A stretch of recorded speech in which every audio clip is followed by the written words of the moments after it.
Okay, good afternoon and welcome to the Future of Product webinar series. So we organize webinars regarding different aspects of product business, kind of agile practices, processes, product management related things. And today our topic is what product manager needs to know about B2B sales. And why this topic? So we have noticed that many product managers are actually staying very near to the development, very near to the exciting technologies, and not kind of fully utilizing their potential in the sales. And if a product manager wants that his or her product will be successful, definitely you will need help of sales. And today we are talking about B2B sales process and what could be the role of product manager in it.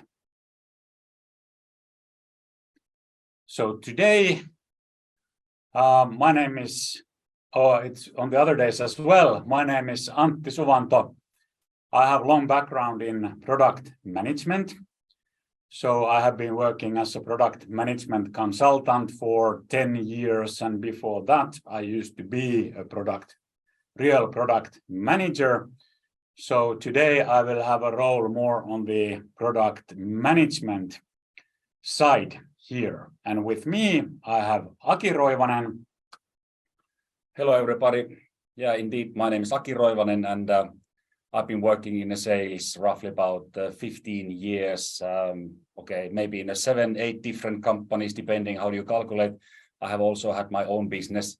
But yeah, today I'm giving comments from the sales point of view. And yeah, my tasks are like business development, account management, hunting new customers, finding new countries, new deals.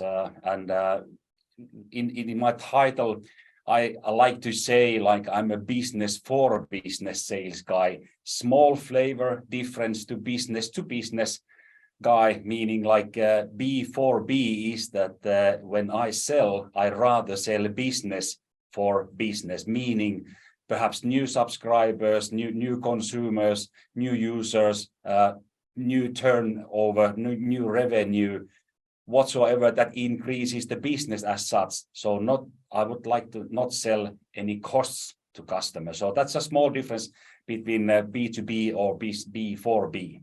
But anyway, nice to be here today. Thank you. Okay. One housekeeping issue. There is Q&A, possibility to leave your questions in the Q&A in the Zoom tool. We do not see your questions when we are presenting, but in the end of the webinar, we will have time for answering at least some of those questions. So if something comes into your mind, please use the questions and answers field on the webinar tool. Okay, what is sales? I think we all have different kind of angles, and we have seen different types of situations where sales happen. Kind of buying groceries, or maybe somebody calls you and asks you to make a new mobile subscription. And today our point will be regarding B2B sales.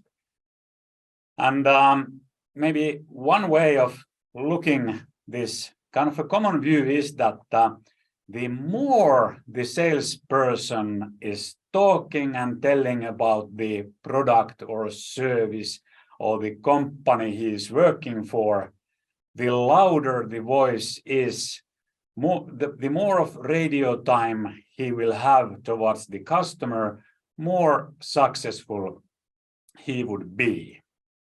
What do you think about, Aki? Does this work in real life? Yeah, this actually reminds me early days when I was starting in the sales, and I gave a very, very nice product presentations to customers. And when they didn't buy, I thought that I should present the product better and tell more about technical details and all kind of whistles and bells, whether these buttons are green or blue, or they are square or round or whatsoever. But I still couldn't make a deal with them because I simply did not realize something what was missing in my presentation. But maybe we can talk about those points later when we go further in this presentation. Yeah. I guess we can jump to the next slide. And the definition of sales work, I think Mr. Jim Koch summarizes this in very concrete manner, that the essence of sales is to figure out that how your products can help your customers to achieve their goals. So they might have some needs, they might have some problems, they have jobs to be done, and basically they are only looking for something which would benefit them. So it's about them, not about you when doing sales work. What do you think? Indeed, this is the point. So the most important thing here is to understand the customer needs. That what do we try to change? What do we want to achieve? Are we looking for some savings or more users or whatsoever? What is exactly what the customer is looking for? And this is something what we need to be able to understand. It's not about like I just explained that I was telling about this product, different types of features and functionalities and standards and whatever specifications the product was fulfilling, but still the customer say like, come back when you understand what is it all about. So it's understanding about the need. What are we doing here? Why are we meeting? Why are we discussing about here? So it's an essence thing to understand the need behind. Yeah. And in this webinar, as said earlier, this would be more like a B2B sales, and also trying to highlight that how the product managers can help in sales. In our product management reference model, the kind of a sales support material and things related to sales are logical part of the product marketing activities. So product marketing actually meaning value propositions, customer segmentation, maybe pricing could be one part of that. Kind of a raw material for the real marketing and sales work. And the traditional way to support sales. So I collected a couple of bullet points here, and this is very much relying on my experience as a product manager in a relatively large organization. And this kind of a patterns I see also in my work, if not daily, but weekly. But the documents and material are concentrating features and tech only. Material has no context, so that kind of a one-size-fits-all approach is used. So typically in a larger organization, the kind of product development process includes small part of product management activities, and then there is a checklist that what needs to be done in order to be ready for example, product launch. And basically, it doesn't necessarily answer the questions which are in the customer's mind.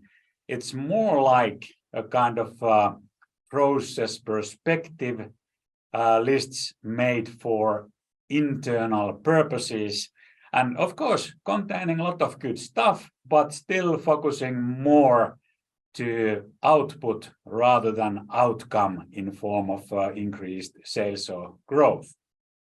And one common mistake is that if product managers are writing these documents and preparing those, those are usually written in the product manager's own perspective, coming from the technical details and the nice features the product has, but not having the kind of customer way of thinking or concentrating how the customer would see the product and what they want to achieve with it. Yeah, I have a small comment here that when the product is documented, it's always good to mention at least somewhere, some parts of this documentation, that why this product has been developed, what does it serve, what does it cures, what does it changes, what are the benefits for whom. And you know that we typically in the sales, I'm speaking about in a generic way, that if you leave the decision only to salespeople to figure out what benefits there are in this product or to whom it's been meant, or what goodies does the customer achieve when they take this product into use, then we are kind of like we might be in a we in the sales, we might be in a position that we are giving a false value proposition to customers, or maybe we have understood it wrong. So that's why. And then second thing here is that we don't want to load you extra and come back to you again, asking like, what are the benefits here? What are the goodies? Why should the customer use this one? So if this is documented somewhere, it's always better. Yeah. Okay. And let's go to the B2B sales process. And we mentioned a couple of times customer, word customer. And one common pitfall in the organizations is that we don't think about customer as many different roles within the customer. So, for example, when thinking about the buyers of your products, it's very much depending that in which layer in the customer's organization you are trying to get the purchase to happen. So if your product is something that the decision makers are in the top management of your customer's organization, then it needs to be connected to one or more strategic themes of that customer, so that you will have radio time from the CXO level of buyer personas. And on the other end, if it's just an operative thing, kind of a continuation of existing business, something very simple, maybe hard competition, but something that we have been used to sell and buy frequently, then of course it would be more kind of operative stuff. Maybe it's a professional purchaser who buys the product, and it's just question of simple specification and then pricing, maybe some terms regarding logistics, and then it's on the operative stuff. And it's totally different way of selling something. Yeah, so this slide brings me some ideas that, well, it explains quite well that the sales is happening in many different levels. So we are not only selling technical people, we are not only selling the middle management layer, and when we are selling the top management, we are selling all three levels here in this PowerPoint slide.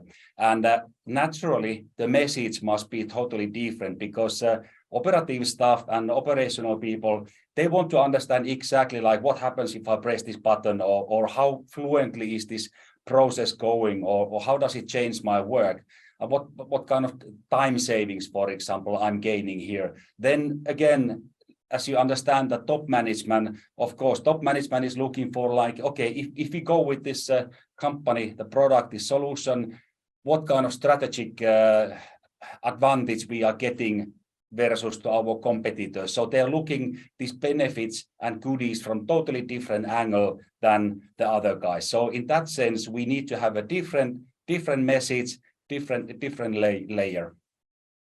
Yeah, and I think this is not easy for kind of product managers due to the fact that they spend a lot of time on the product and product development level, which is only for the kind of lowest level in this slide. But turning that to the value these features are generating for the customer, that's a good start. Most of us, we can do that. After that would come that how could the customer increase their revenue or save costs, to put it very simple words, how they could improve their business. And then if we then need to enter to the top management, then how our product can help the organization to achieve their strategical themes. And in good companies, there are only limited number of strategic themes, because we know that if we have 7 instead of 3, none of them will be becoming true during the strategy cycle. Okay, let's go to the generic BtoB sales process. So the simple model we are covering here, we have 6 different phases, and we will go these through one by one. So first stage is generating leads and prospecting. So I guess for the organization who is doing this sales work, the idea here or the goal here is to get reasonable amount of good quality leads. So basically customers who can get most out of your product, they are eagerly looking for a solution for the problem you can solve. And also they are kind of accessible for you so that your sales channel covers them, or the customer segment is such that they don't have any special needs which you may not be able to fulfill, at least in the first versions of the product. And customer's perspective, I guess it's a little bit question mark. Do they have any goals for this phase? But at least there could be kind of a hidden needs, so that overall thinking that we need to improve our operations, we need to improve our business. It would be nice if somebody contacted us and would propose a way how we could do better business. How about sales perspective? From the sales point of view, of course, it's an essential and very important thing to understand the market needs. Because if we want to develop a generic product for certain problem to solve something, we need to have a very good understanding, not only sales, but the product management as well. Product management need to be very flexible and react fast to market needs. And this boils down to strategic thinking. We need to have a strategy that, and the strategy is what kind of customers, what kind of leads, what kind of prospects we want to achieve, and what do we not. So strategy is both what do we do and what we don't do. So there is both things. But anyway, the point here is that we need to understand the market needs and be able to react fast. Yeah, exactly. And thinking about the situation that we are looking for leads, we have something to deliver, and we build things. Product managers build things only that do have some market needs, as Aki described. And basically from that documentation, it should be relatively easy to pick the first customer segments, the kind of a strategical decisions that which are our first, or the specific segments we are targeting in the first phase.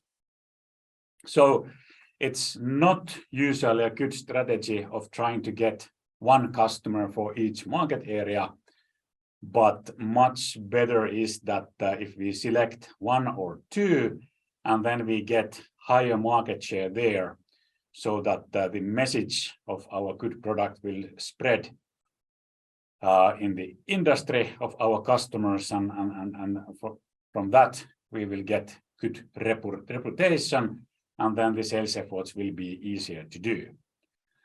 Let's jump to the next phase. So once we have contact information of organizations having the need,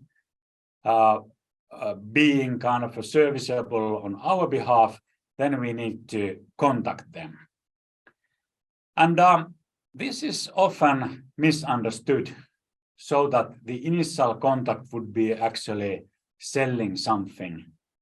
It is selling something, but I think that the one goal we have here is to agree the first meeting so that we can get time from the customer's calendar so that we can discuss about things which we maybe help for the customer. And on the customer's perspective, I think the goal here, as they don't yet know anything about us, is a generic goal that they want only relevant contacts. So that if they pick the phone, if they receive an email or LinkedIn message, they would like to have only those ones which would have something for them. Yeah, indeed. Although we are speaking about like a different sales phase, the sales is not only sales responsible. It's also like a heavily requiring support from product management, and typically you need to focus here also that at this stage we are not speaking a word about the product, not its features, not its functionality. The only point in this contacting phase is that we need to give some kind of value, educated guess, what is the value proposition for the customer, that we need to be able to give him a reason to meet me for like at least 30 minutes. So I'll give you an example here that I had a colleague in a previous company that he was working in the telecommunications sector, and he tried to appeal C-level guys by sending a message like, hello, my name is Mr. This. I'm working in this company, not telling the company name, but in this country. Do you have a minute for me? And he was sending these kind of invitations like a tens or maybe like a hundreds of guys, and he never get a single meeting. And he was wondering like, what is he doing wrong? Now, when you think about, for example, a company like Telia, they have maybe like 180 IT vendors in their network. And if everybody plus these 180 guys are bombarding the C-level guys saying like, do you have a minute for me? Why should I have? What's there in for me? And I don't see any reason, because I don't know you, I don't know your company. This city where you're from doesn't give me any reason. So why should I give you 2 minutes or even 1 minute for that? So all these kind of mails were just discarded and thrown to the trash bin. So contacting point of view is only to give a good reason for you to meet me. Yeah, exactly. And sometimes when making the initial contact, it could be a very short time, 3 to 7 minutes, to assure that the meeting is valuable for the customer. And on the product manager's perspective, kind of giving these good reasons, so maybe very short stories how we have helped other organizations, or as we have worked with different organizations, we know about their challenges, and we are relatively sure that you have similar kind of challenges, and we would like to organize this first meeting to tell a little bit more that how these have been fixed and what has been the impact to our customers' environment and business, but not talking about the product or features or techie, just on a very high level, if at all. Let's jump to the next phase. So this is defining the need. And my thinking is that especially in the role of product manager, we tend to kind of talk about our product and presenting the features and technologies and how difficult it was to make. how clever we were, as we are the only ones who can do this job this well. But actually in this phase, the real goal is to understand that what is the current state of the customer and what do they actually need. And on the customer's perspective, I think their goal is to improve, but sometimes they also doubt that I have this and that type of needs, but I'm not really sure what's the cause of this or which kind of solution possibly could solve my problems. So the customer's goal is to kind of learn more and maybe understand with external help that what is the thing I need help mostly, or what kind of product or service or whatsoever the end product is. Yeah, indeed. Now when the fish is in the hook, so the only thing here is that we should understand that what is exactly wrong, what are we trying to fix. So we ask questions, lots of questions. We are not speaking a word about the product, what we think that this might suit your needs, not the word about the product, just to show understanding, love and care, and listen to customer and ask questions. That's the point here. Yeah. And in order to listen, you might need some good questions or kind of something to promise. And I would say that product manager could easily provide kind of a generic information, generic problems related to your product area, generic situations within customers where your product has helped. And after having, let's say, even small number of customer cases, you will actually get understanding that which things resonate with the customer.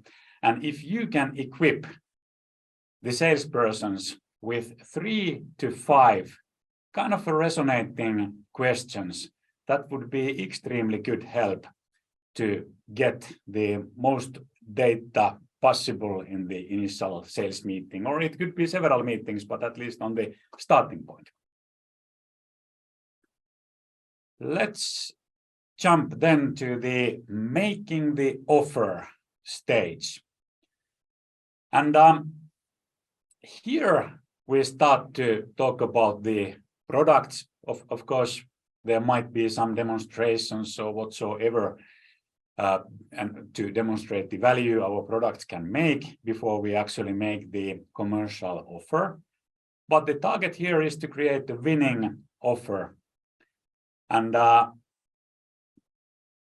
the customer's perspective, I guess an offer which answers to the most important questions, not any fuzzy things, it's easy to understand, and it also meets the needs of different buyer personas within the customer's organization. So I mean that especially in the B2B environment, there are typically several persons in different roles participating in the purchasing process.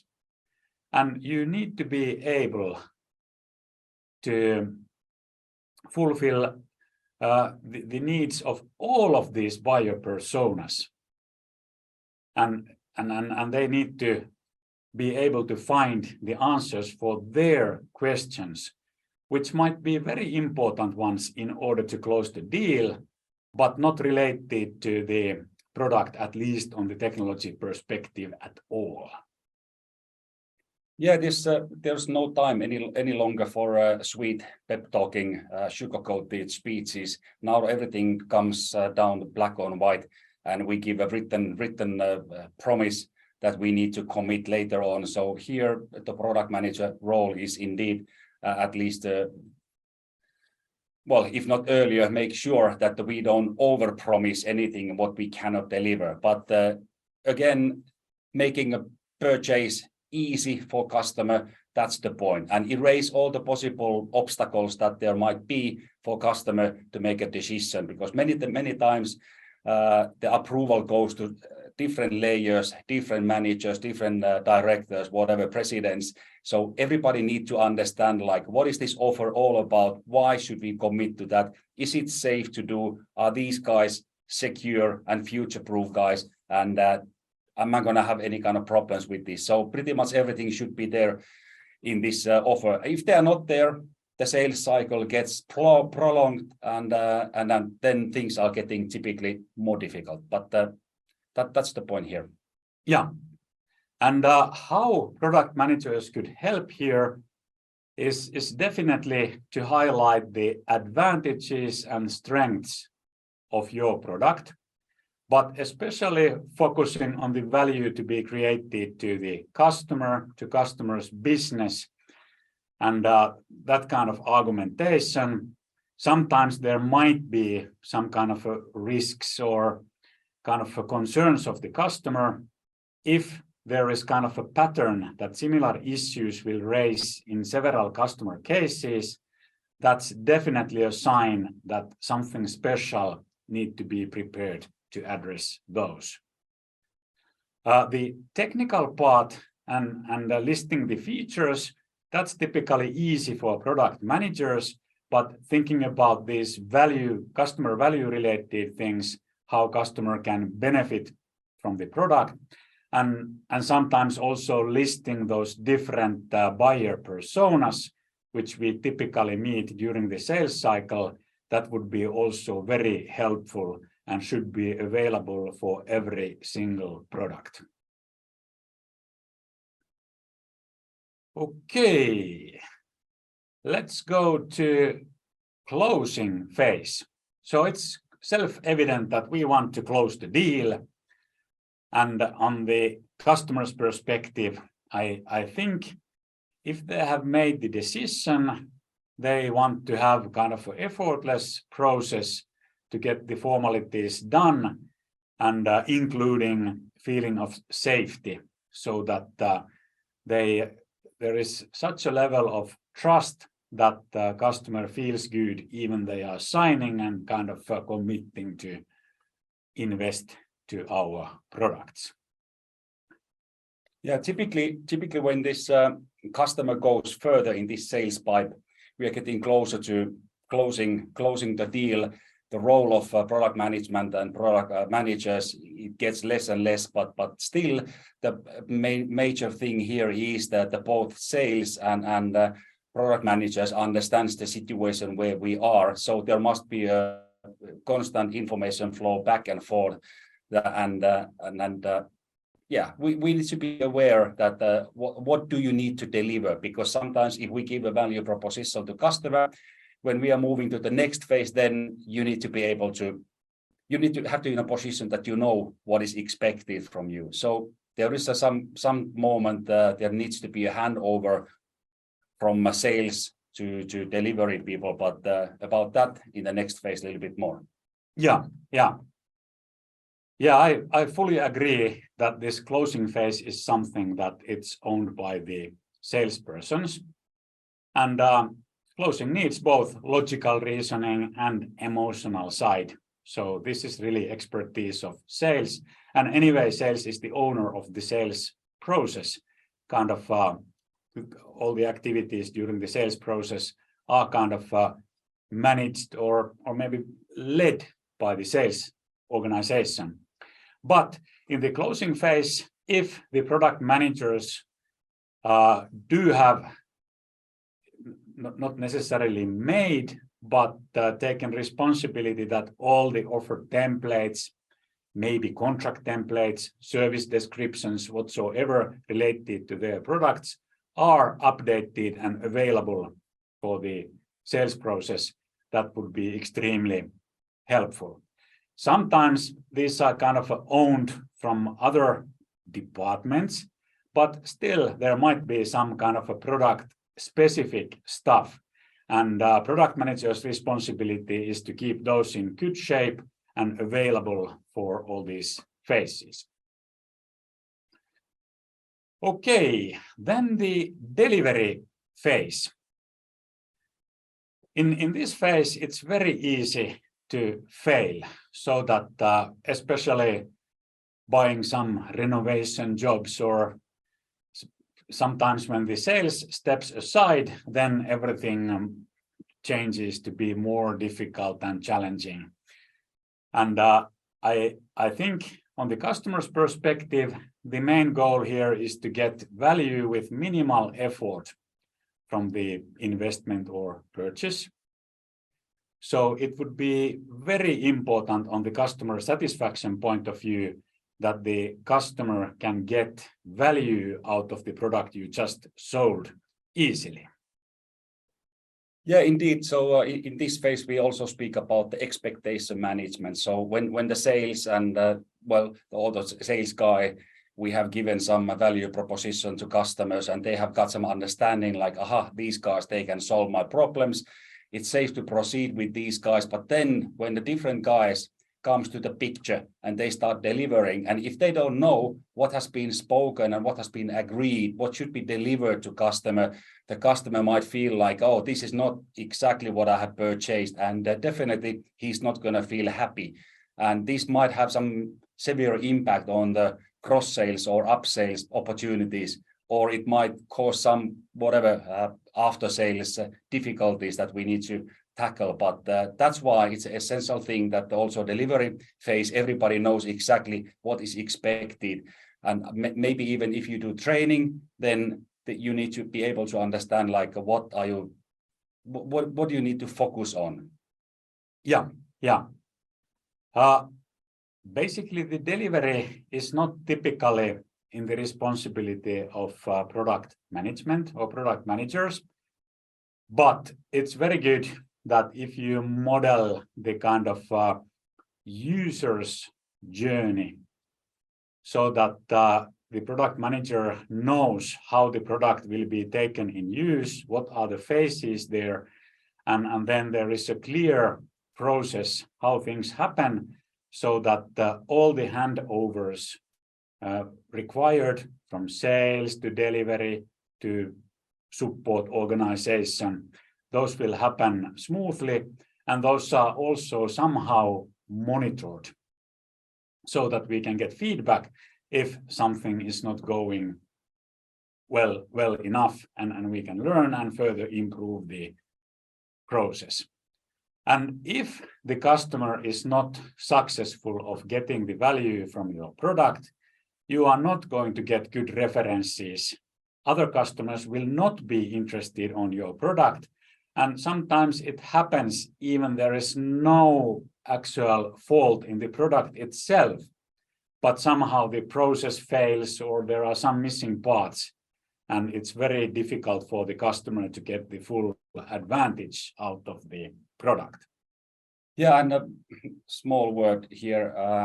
This is an excellent opportunity also to gain the feedback from the customer that if there is something missing in the product, maybe we can create a new feature, new functionality later in a roadmap item, but excellent situation to gather feedback from the customer. Yeah.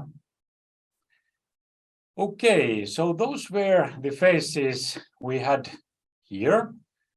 In addition to these phases, of course, during the usage of the product, as Aki mentioned, there are possibilities for reselling or cross-selling or selling more of the same, selling more capacity, or charging for new features. So, of course, it will continue in many cases the whole product lifecycle, especially with the software and SaaS products. So that is also important. But there, typically, as it's a known customer, then the kind of a model how we look after these customer accounts, it's one way of managing it.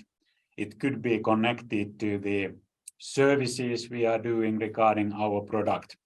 And it could be even in-app or in software solution-based sales, so that there are several options there. But that's also important to keep in mind that it's a continuous activity to take care of the customer.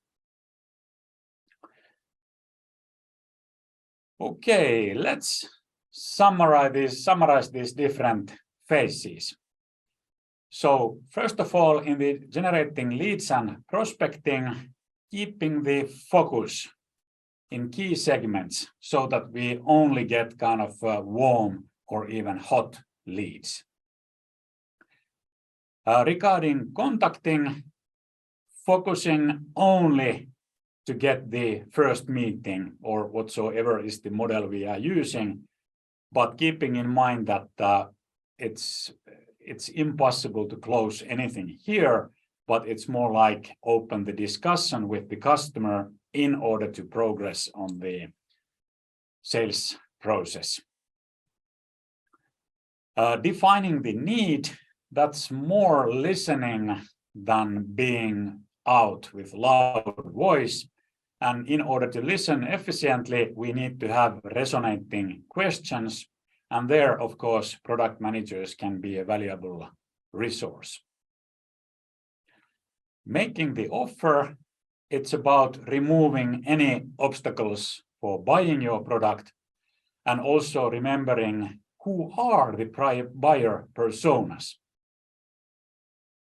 During the sales cycle, we might not even meet all the buyer personas, especially sometimes we don't meet the final decision makers. And it's very important to remember that they are there, and there needs to be kind of a management summary in the front page of your offer, even though you might not have been in discussions with her. Closing the deal, being kind of smooth and create feeling of safety so that the customer dares to make the final decision. And on the delivery perspective, kind of ensuring the continuation, all the handovers which are happening during the start of the delivery phase, so that customer really starts to get value out of your product. And then, of course, learning from the feedback we can get once the customer has started to use our product. If you are interested in the topic, one recommendation I have here, so that we have published a blog post on this very same theme. You can see the link here, but you can easily find it from Eficode.com web pages, looking for blogs, and then blogs related to product management. You can find it from there. And it handles the same topics we have been discussing today. And there is also this kind of list, what could be kind of example deliverables for these different phases so that you can efficiently help sales. Also, we have had, as part of this webinar series, a webinar regarding go-to-market. So kind of launching the product, and this have something in common with this sales process. However, more things related to the marketing activities. So relatively simple model, how to do efficiently go to market for new products, launching the product. We would like to thank you for your patience to follow this webinar. We hope that there was something for you as well, and we'll keep in touch in some form. Okay. Thank you, and bye now. Thank you.